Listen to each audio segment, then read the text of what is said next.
Meu nome é Juvi e esse é o podcast Monólogos, onde eu sento aqui por alguns minutos e falo sobre algum assunto, nunca na intenção de dar respostas, mas sim de abrir janelas de conversas e perguntas. E no episódio de hoje vamos falar sobre você é madura para sua idade.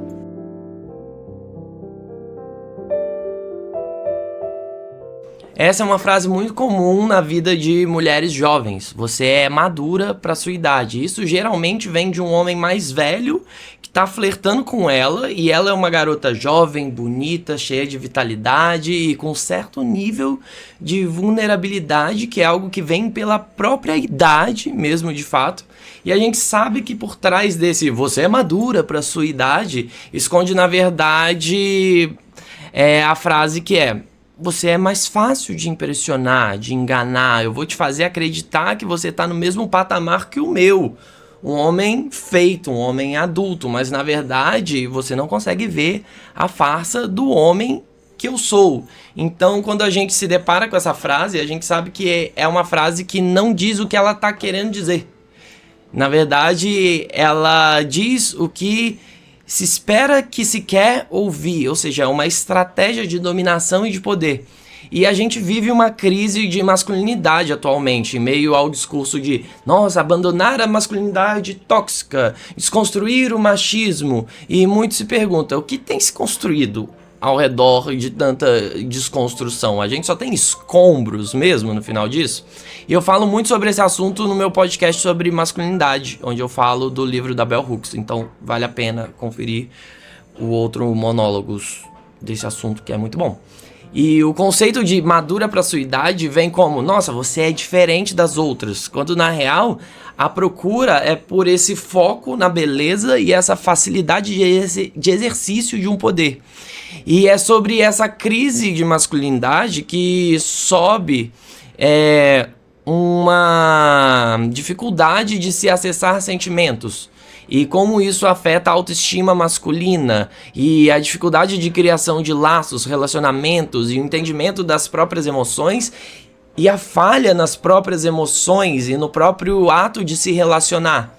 E nesse mar da crise da masculinidade surgem os coaches de masculinidade que vêm com essas promessas milagrosas de o problema é a pornografia, você vai abandonar a pornografia, você vai ser um macho alfa, você vai encontrar a mulher dos sonhos. E dentre tantos conceitos bostas, existe o conceito de mercado sexual, que não tem a ver com mercado no sentido monetário da coisa, mas tem a ver com essa oferta, a demanda e o valor sexual que cada indivíduo tem.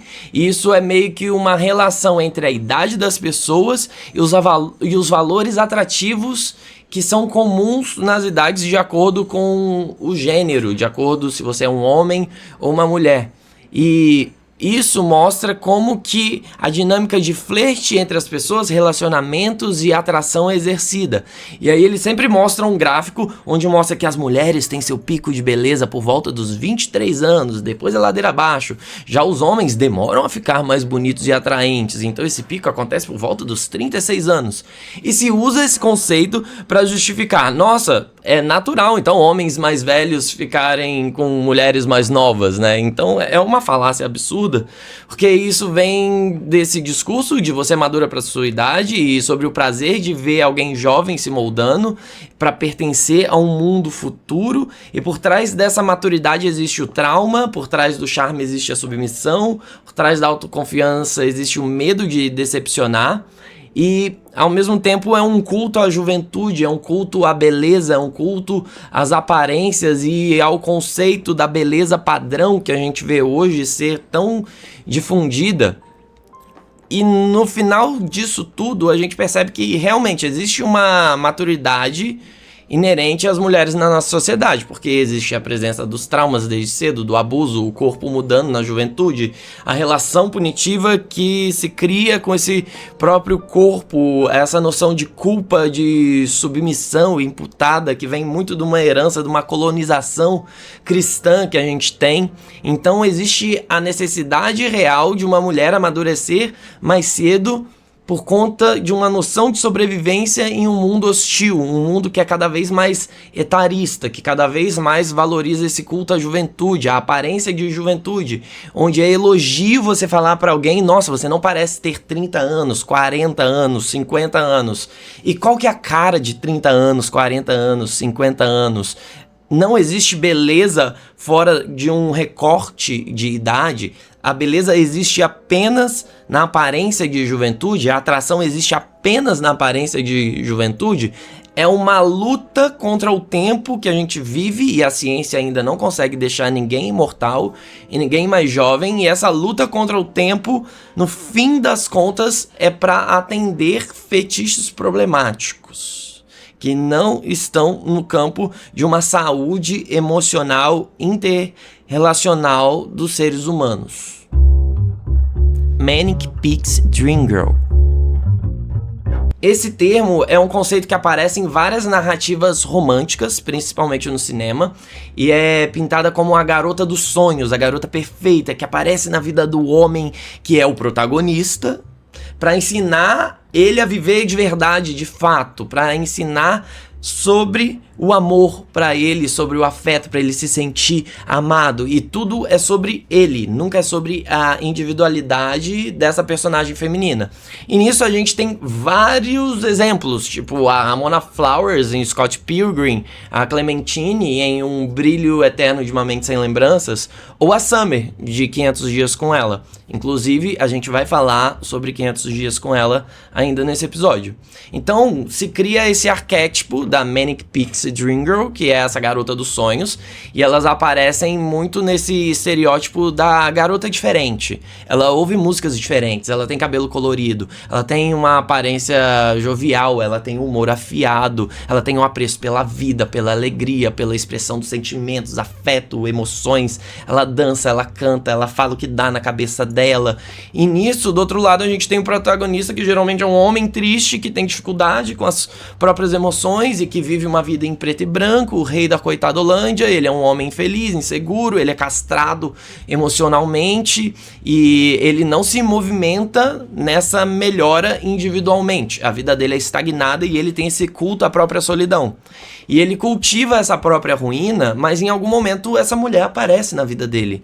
E num passe de mágica ele pensa, nossa, era isso que faltava na minha vida? Agora tudo se resolveu por conta da presença dela, ou seja, uma presença objetificante que reduz a isso um indivíduo. E isso acaba reduzindo as mulheres a catalisadoras emocionais na vida de um homem que está um tanto perdido, como se a ideia de valor feminino fosse medido pelo impacto que ela causa em um homem, como se ela fosse detentora da parte que falta em um homem. E isso é uma narrativa que desumaniza mulheres como seres sem passado, sem futuro, apenas como um ente existente nessa fantasia masculina.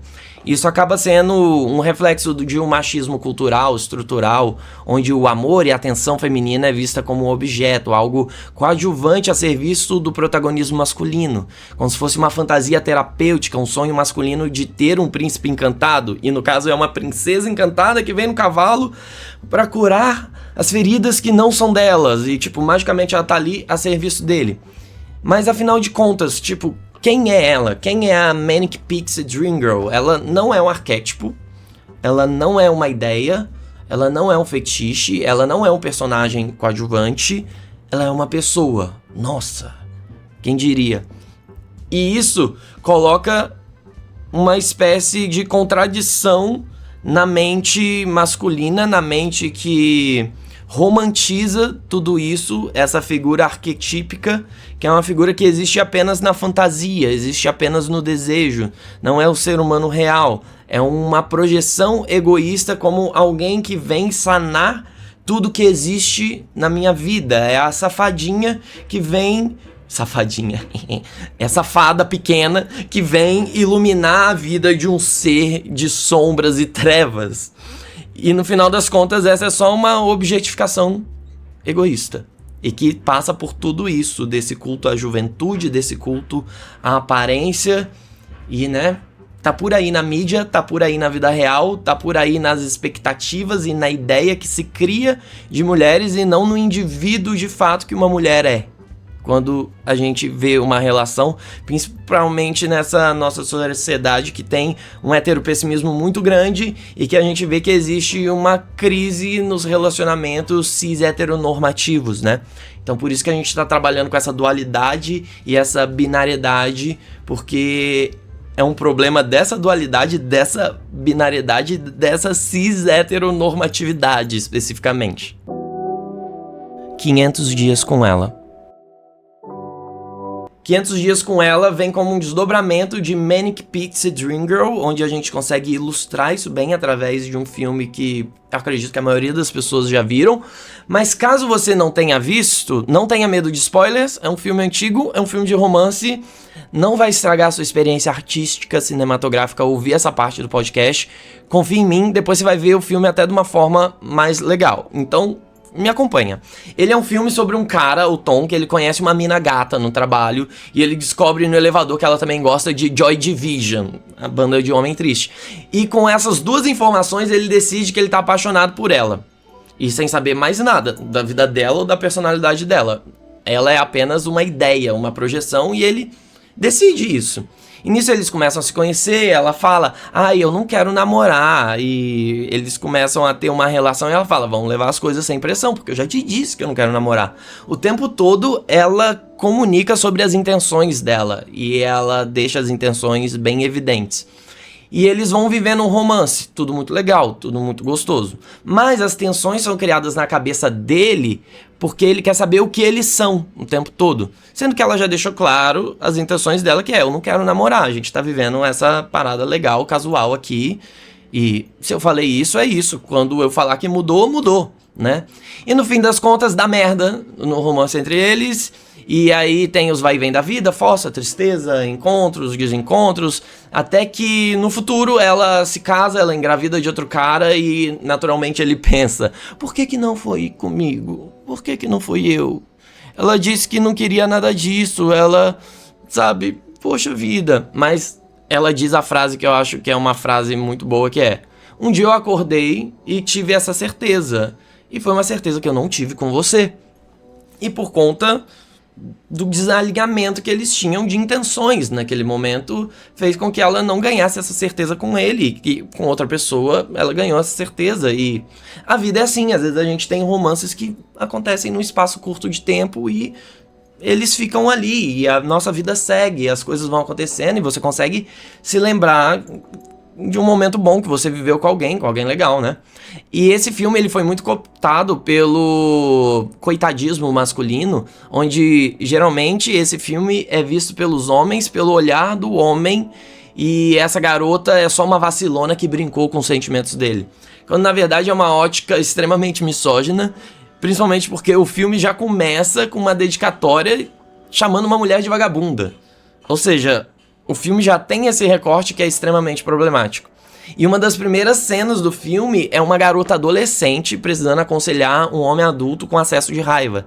E essa garota adolescente aparece na vida do Tom como conselheira diversas vezes, né? Isso mostra a verdade, que não é sobre ela ser madura para a idade dela, no caso, essa amiga adolescente dele, mas sim sobre os homens serem imaturos para a idade deles. Então, plot twist. E nas conversas que ele tem com ela, mostra como ele se apaixonou pela ideia que ele criou dela, sobre como ela faz ele se sentir, sobre como ela afaga os sentimentos dele, sobre as características físicas dela que ele gosta. E nisso o filme tem a genial frase dessa conselheira que não é só porque uma garota gosta das mesmas coisas que você, que significa que ela é a sua alma gêmea. Porque isso é algo que coloca o outro, a mulher, a serviço de você quanto ponto de referência. Sendo que, tipo, um belo dia ela descobriu Joy Division e gostou de Joy Division, né? Que é o exemplo aqui. E ela gosta disso genuinamente. Isso não está a serviço de você, isso está para além de você. Isso é algo inerente ao indivíduo que está diante de você. Então existe esse julgamento que vem pela semelhança, tanto por gostar da mesma banda, quanto por não querer namorar, porque isso seria algo dito masculino, algo do ser em trevas que estava cultivando a própria solidão. Mas se uma mulher quer isso, não é uma mulher da hora. não é uma mulher pra casar. Então é uma não aceitação por ela ter a mesma agência que ele tem, quando na verdade isso é o básico, né? Tipo, somos todos seres humanos, tipo, beleza. E ele começa a achar que ela quer algo a mais porque ela começou a abrir os seus próprios sentimentos e falar das suas emoções, dos seus sentimentos. E aí é algo que é batata. Às vezes é mais sobre a outra pessoa do que sobre a gente, porque pra quem nunca se abre, vai achar que alguém falar sobre sentimentos é algo especial, porque pra quem nunca se abre, falar sobre sentimentos é algo especial, imaculado, algo guardado numa caixinha especial. Sendo que é só uma condição humana comum, falar sobre os seus sentimentos e as suas emoções com pessoas que você está tendo algum tipo de relação, seja de amizade, seja romântica, seja familiar. A gente conversa sobre os nossos sentimentos com pessoas que a gente gosta, independente de quem elas sejam. E no fim das contas, a Summer, ela se entrega pro desejo. E ao mesmo tempo que ela se entrega pro desejo, ela se comunica de maneira muito clara, deixando as intenções dela bem evidentes o tempo todo. E ela fala a verdade. E ele não fala a verdade. E ele tá procurando a cor que falta na vida dele, mimicando como se essa vida estivesse colorida já. Sendo que é algo que ele já devia ter cultivado enquanto indivíduo, sozinho.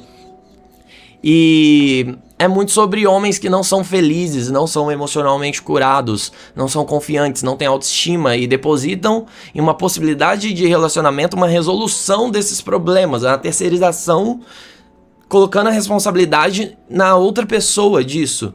E, na verdade, o que uma pessoa que tá infeliz, que não tá emocionalmente curada e que não tem autoestima, não é confiante e que não tem coisas boas dentro de si, o que é que essa pessoa pode oferecer em contrapartida num relacionamento? Essa pessoa está pronta para um relacionamento? O que a Summer ganhava com isso tudo o tempo todo? Alguém que a única vez que perguntou algo sobre a vida dela foi perguntar sobre os ex-namorados dela.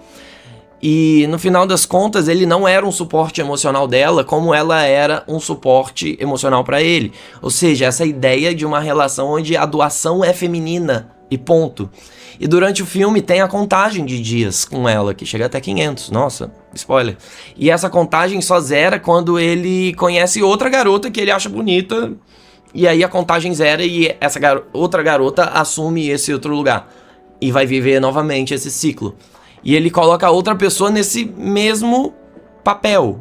E não é sobre a pessoa, é sobre o papel, é sobre a função, é sobre o poder, é sobre algo que pode ser domado a meu serviço, para os meus sentimentos. É isso, né? Eu. É muito eu. Psique. A mitologia tem histórias que ditam o inconsciente coletivo, que foi elaborado por Jung. E o inconsciente coletivo diz sobre como a gente entende várias coisas, né?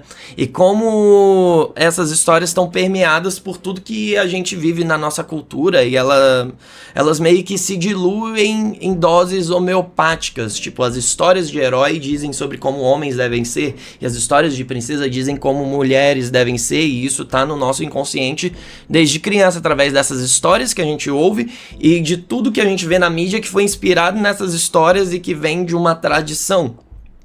E como que isso guia como que a gente vive e percebe as coisas sem que a gente perceba isso.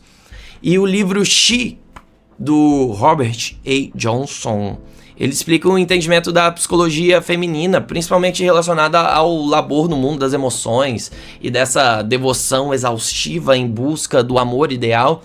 E nesse livro ele analisa o mito da psique, né, fazendo um paralelo com isso que vem da mitologia grega e que tem uma grande base no inconsciente coletivo nosso, ocidental, colonizado e tudo mais.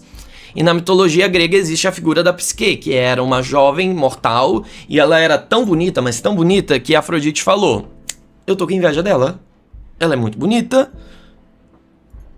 Caraca, né? Aí a Afrodite faz o quê? Manda o seu filho Eros fazer com que ela se apaixone por um monstro através de uma das suas flechinhas. Sabe, Cupido vem daí e tal, tudo mais. E durante o processo ele se esperta com a própria flecha, né? E ele se apaixona pela Psique. Mostrando como é que a paixão, né, pode pegar até a divindade do amor, né? Então ele leva ela para um palácio invisível e todas as noites a Psique recebia ele, mas ela não via ele. Era um amor meio que sem forma, um prazer sem rosto. Até que as irmãs de Psique perguntam assim, tipo, e se ele for feio? E se ele for um monstro, hein? Mas o acordo era pra não se verem. Até que ela falou, tá bom, vou acender essa lâmpada aqui. E ela viu o deus Eros, ele tava dormindo, aí uma gota de óleo caiu, ele acordou, aí tipo, pô, quebrou minha confiança, acabou a relação, né? Tipo, o mínimo deslize que era relacionado à intimidade já faz com que tudo se rompa. Daí Afrodite fala, ó, vou te impor umas tarefas árduas pra você reconquistar o coração do meu filho, né? Tipo, mãe de menino. Aí, como que vou reconquistar o amor de Eros?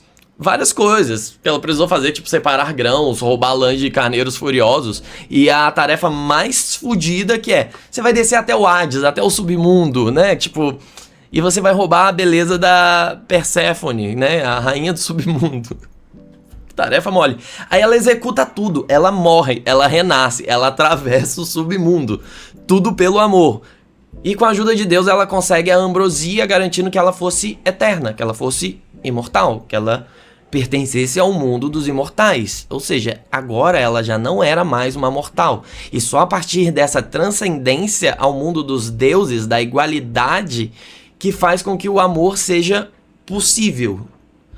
E é uma cultura que exige essa imortalidade, esse labor do amor, a devoção completa ao amor pela parte feminina da história. É essa cultura da imortalidade que representa essa eterna juventude. Mas ao mesmo tempo é sobre a subversão da ordem das hierarquias para conseguir o amor. Então existe uma dubiedade nisso. Mas a parte mais importante para mim dessa história e dessa jornada é que quando ela precisa descer ao inferno, ao Hades, ao submundo, é aconselhado que ela não fale com ninguém, que ela não ajude ninguém no caminho, para ela se manter firme naquilo. E isso é uma subversão do pensamento do cuidado feminino, que é a real, dita, cruel realidade e verdade. Se está descendo o inferno, passando pela penitência inerente ao ser feminino, e ainda precisa ajudar outras pessoas que não vão te ajudar na sua jornada. Ou seja, é uma penitência solitária que tem um esforço em dobro para ajudar outros. E nisso, Psique mantém o seu foco e não ajuda ninguém, e segue o seu caminho, e cuida de si em busca daquilo que ela acreditava que era melhor para ela. E no fim, o amor é sobre um desejo de mutualidade que não ocorre nas relações desiguais. E nas relações de poder, e nas relações com pessoas imaturas, e relações que no fim das contas só te exigem o esforço e não te dão nada em troca, nada de volta, que não te alimentam e não te nutrem em algum aspecto. Quando na verdade o amor deveria ser um refúgio, um lugar para o exercício do... não do poder, mas sim o exercício de poder ser cuidada e poder cuidar na mesma proporção. Isso é algo que existe para além do mundo da juventude, para além do mundo da aparência, do egoísmo, do desejo de poder, de subjugar alguém mais vulnerável, mais ingênuo que você, de tornar alguém menor e alguém que sirva a você.